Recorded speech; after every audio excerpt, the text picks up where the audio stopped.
On this episode of the Layover Live, we're talking GDPR with Eric Rankin. Hey, Eric, real quick. Yeah, let me get your consent before we start. Oh, sure, yeah. Man, thanks, appreciate it. No problem, man. Yep.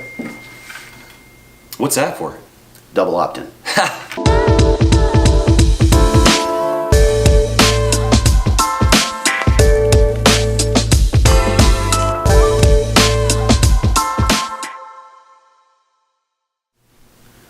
Hello, everyone, and welcome to episode 18 of the Layover Live, where we bring you the top article from the Layover each week. I'm Jason Swick, VP of Digital Marketing, and I'm joined by VP of Product Development, Eric Rankin. So, Eric, thanks for being here. Yeah, happy to be here. Yeah, good to have you. And this is a really good topic as well. Yeah. We're talking GDPR, and really I'm going to kind of change things up a little bit. We usually have our question of the week at the end, but I think I want to bring it up at the beginning because I think a lot of what you're going to talk about is going to touch on some of these things. So, absolutely. So our question of the week comes from Kimberly at Visit Salt Lake, and Kimberly's asking, what are the key points that we need to know about GDPR regulations that will be taking effect soon? And what changes do we need to make to our sites now to ensure we are compliant? So great question there, Kimberly, and I'm sure we'll get to that. So it really brings me then to our article of the week, which is very timely, and it comes from Headquarters Magazine, which talks about GDPR and what it is. So I think that's a great place to start, is really informing folks on, first and foremost, what is GDPR? Yeah, no, that's a great question, Jason. So GDPR stands for General Data Protection Regulation. And for a lot of you folks out there that are familiar, CASL, which is the Canadian anti-spam law that came out a few years ago, is very similar to that. As well, Safe Harbor is the other terminology that people are familiar with. So Safe Harbor is really the replacement for that. And what GDPR does is address marketing materials and sort of contact and data and information of individuals in the European Union and its citizens and residents. So essentially, it's going to address a couple of things, right? One, the citizen being a data subject, and all the information you collect on a person, right? Email address, name, phone number, etc. Essentially, the principles are to ensure a couple of things, right? One is that as a individual, as a person, if I collect that information from you and I communicate with you, is that I have your permission to do so, and I collect your consent, which is things that you do on your website, for example, in your forms.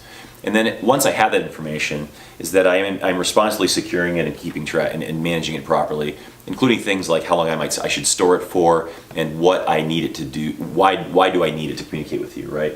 And then, of course, the third part really goes down to being transparent about what I'm doing with the information, right? So if I'm sharing with other parties, with other third parties, agencies, or other organizations you work with in order to communicate, that you're doing that properly and in a safe and sort of secured manner. And most of all of that law is just founded around the principles of what's going on with the data breaches that have happened around the world between with peace. Seems like it's happening all the time, right? Exactly. So it's nothing to be.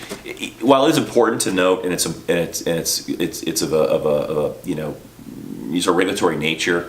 The other things that are to your question and to the viewers' questions regarding what to do, how I'm affected, is really twofold. So if you are within North America, for example, and you communicate with citizens in Europe, then you get to sort of look at, do I know who those people are, right? And how do I communicate with those folks? If you're obviously a European Union client, this certainly matters more to you in the sense of those are people you communicate with on a regular basis, and you just have to make sure that you can do those things accordingly within your region. So everyone's affected, sort of globally speaking. Okay. But it's sort of how you interact with EU citizens and residents that you have to sort of address based on where your business is located and how you operate. Okay, so really something that really affects everybody, and every DMO that needs to pay attention to. So really important. Yeah. So what does a DMO then have to do to make sure that they are staying in compliance? Right? Yeah, great question. So the big three essentially are one, right, when I'm requesting information from someone, let's use a website example or form example, right? So I want to go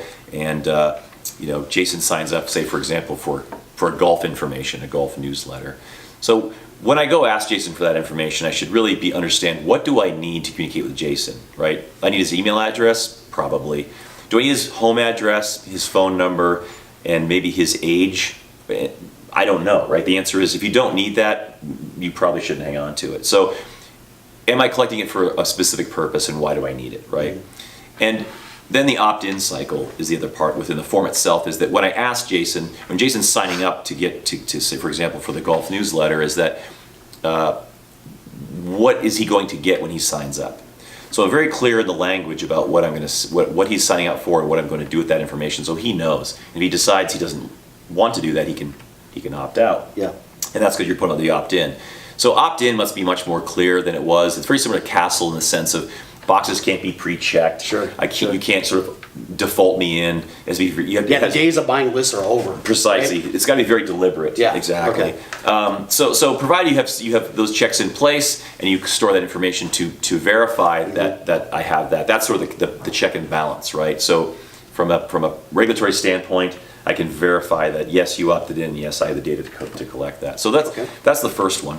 And then to your point on the backside, then once that data is in my system, I have to look at things like how often do I communicate with Jason about golf. If it's once a year, then I can probably keep it in the database. But if I don't talk to you, if I tell you more frequently than that, I'm probably okay. But if these are annual events of things of that nature, you must be very careful and attentive to the purposes for where you store that. And once you're finished in a campaign or finished with that information, I probably don't need to keep it very long, right?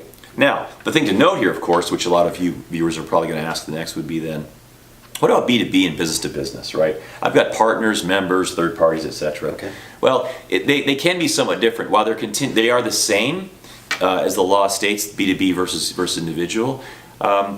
The slight nuances can be things, for example, if you pay me membership or there's some financial transaction relationship we have that's separate from information, that's a legitimate business and that's not the same. So I can keep your information, keep your records for purposes that I might need to go with other accounting principles or other accounting regulations that are dictate within my region or my state, city, or country that I address. So there are some finer sort of breakdowns there. Obviously direct, consumer direct, individual information is probably the most important. Yeah. But the B2B still has a role to play, and again, the EU and the law considers them to be treated in the same way. Yeah, it's great, and there's a lot there, right? Yeah. And so anytime new regulation comes out, right, it's a big buzz in the industry. People kind of get worried about. So what are some of the ways that maybe we can help at SimpleView? I know you're all over this. Yes. But what are some ways that we can help at SimpleView? Yeah, so that's a great question as well, Jason. So we're going to have a landing page published here very shortly that's going to discuss and break down a very significant list of FAQs. Okay. In addition to that, we will be able to provide a much greater list of FAQs to those who have more questions about it. In addition, we're providing the AMs will be given to distribute to folks a sort of a self-assessment list of items to go look at and verify that we've called out. Whether it's our products or services, or you have other organizations that you're using, anything that helps out across that. We're big on the community side of things. And additionally, in March, we're going to be hosting a 3-part series of GDPR specifically. It really gets into the nitty-gritty. One about much more about the law as a whole and sort of what dictates what, and then other parts between the things we discussed: consent, opting in, how you collect the information, and then of course part 3 would be the deeper side of it: how I store it, ongoing communications, and how I manage information with my partners and other processes and controllers and folks of that nature. That's great. Some good information coming along the way. So what's next then?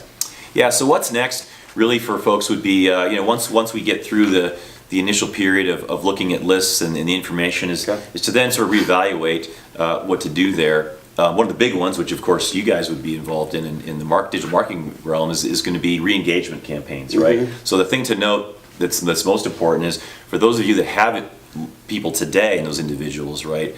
There'll need to be a re-engagement campaign because folks just aren't grandfathered. Very similar to Castle, right? Yeah. So that consent's going to have to get reestablished. So if you'll have to work on marketing and outreach campaigns to those individuals to sort of go re-secure that information or re-enroll people in interests. But again, been done before, not too difficult. Yeah. Well, great. And thanks, Eric. That's great information. Again, we'll provide some of these links in the description and notes below, so we make sure we have all of that for you guys. Stay tuned. There's a lot coming on this. Very important for all of you to be paying attention to this. Thank you for your time, Eric. Really appreciate it. We'll see you next time.